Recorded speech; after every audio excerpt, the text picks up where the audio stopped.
हम माही झा अहाँ सब गोटे के गोर लगे छी। आउ हमर एकटा लिखल छोट सन कविता जे कि अपन सामाजिक जे एकटा कुरीति कह सकै छियै, सामाजिक जे विचारधारा छै जे सही नहीं छै, ओहि पर एकटा छोट सन कविता है जे बेटी के जीवन से जुड़ल छै। आशा करै छी अहाँ सब गोटे के नीक लागत, अपन आशीर्वाद स्नेह दुलार बनाएब। कहै लेल वरदान छी बेटी कि कहै लेल वरदान छी बेटी, लेकिन सोच एहन जे बिन मांगल संतान छी बेटी। कि कहै लेल वरदान छी बेटी, लेकिन सोच एहन जे बिन मांगल संतान छी बेटी। कपड़ा पाई चीज बुझ दान कऽ देल जाइए बेटी।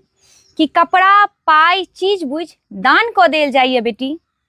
दू परिवारक लेन देनक बीच कि दू परिवारक लेन देनक बीच भऽ जाइए कुर्बान बेटी। कि दू परिवारक लेन देनक बीच भऽ जाइए कुर्बान बेटी। कि कियो ने पूछे छै बेटी के, कि कियो ने पूछे छै बेटी के, लेकिन घरक इज्जत मान बढ़ाबै छै बेटी। साउस कहै छै दोसर घरक बेटी, कि साउस कहै छै दोसर घरक बेटी, माय कहै छै मेहमान छै बेटी। कि साउस कहै छै दोसर घरक बेटी, माय कहै छै मेहमान छै बेटी।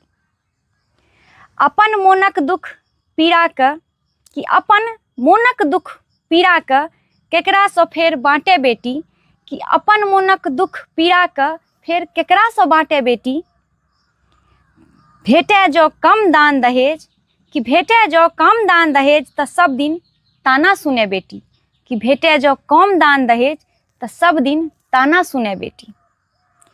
माय बापक इज्जत लेल, कि माय बापक इज्जत लेल फेर कुहर कुहर के जीवे बेटी। कि माय बापक इज्जत लेल फेर कुहर कुहर के जीवे बेटी। कि जो बेटी नहीं तऽ बाजू अहीं सब, कतेक घर ओहिना सुनसान रहत। धन दौलत सँ भरल रहत, तैयो गृहस्थी में सब बदहाल रहत। कि बेटी रहे ओ अपन घरक, या हुए ओ अनकर घरक, बेटी सँ आंगन में फूल खिलत। कि बेटी सँ आंगन में फूल खिलत, अहाँ के वंशक नव नींव पड़त।